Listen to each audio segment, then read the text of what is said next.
couple of months ago, I was suffering from what you could call an allergic reaction to some kind of pollen or plant out there, which was causing my senses of taste and smell to be really dulled down to the point where I couldn't smell or taste anything at all. At that time, I elected to get some Canadian whiskey because it's cheap and it doesn't matter all that much. What I did get was some Collingwood and some Canadian Club, which turned out to be surprisingly not too bad. And same with the Hiram Walker Special Old. It turned out to be okay. I mean, for a $20 bottle, hey, you know, you can't go wrong. But this one, I guess I came back to review Collingwood as someone asked me in the comments to do so. So, you know, I'll drink some more. This is the Collingwood. It resembles a perfume bottle, and I'm down to about, well, a little lower than half right now. And it says here that it's aged in white oak barrels and finished with toasted maple wood mellowing, which I suppose is that they put some extra. They have some maple wood casks or barrels in which they finish the product after it's been in white oak for some time. And it doesn't say if the white oak was ex-bourbon or just virgin white oak. Anyways, the top thing comes up, and of course it says distilled in Canada. There. Okay, now we got rid of the top, and on top of that, it's just a regular, you know, screw top.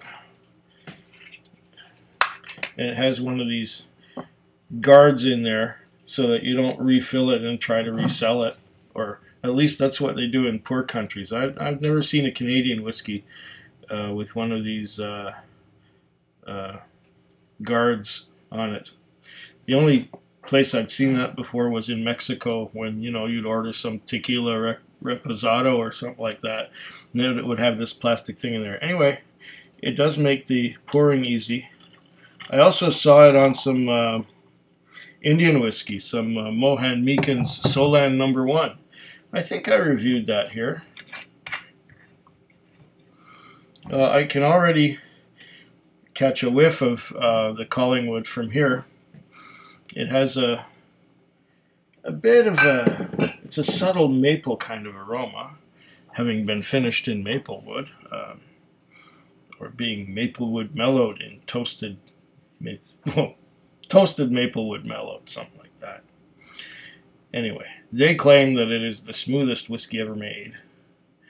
And it has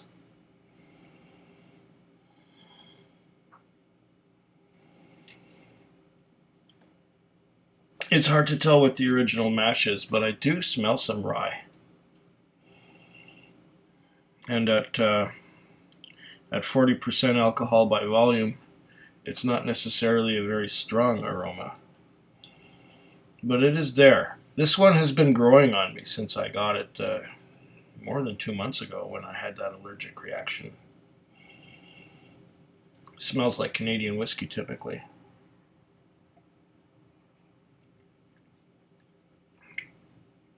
And the taste, well,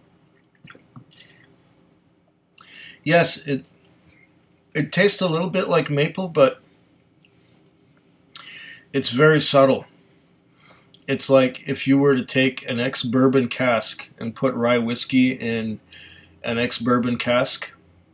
It has some of that flavor. But it's not the sourness from the ex-bourbon that you're tasting.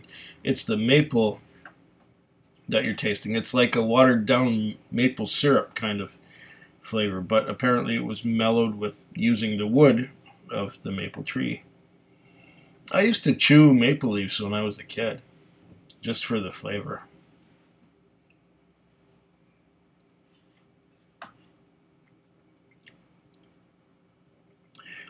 and it's actually quite nice. It's a little different from most Canadian whiskeys because of that slightly sugary kind of vanilla maple. Like it's like where a lot of whiskeys have a butterscotch or caramel or vanilla flavor.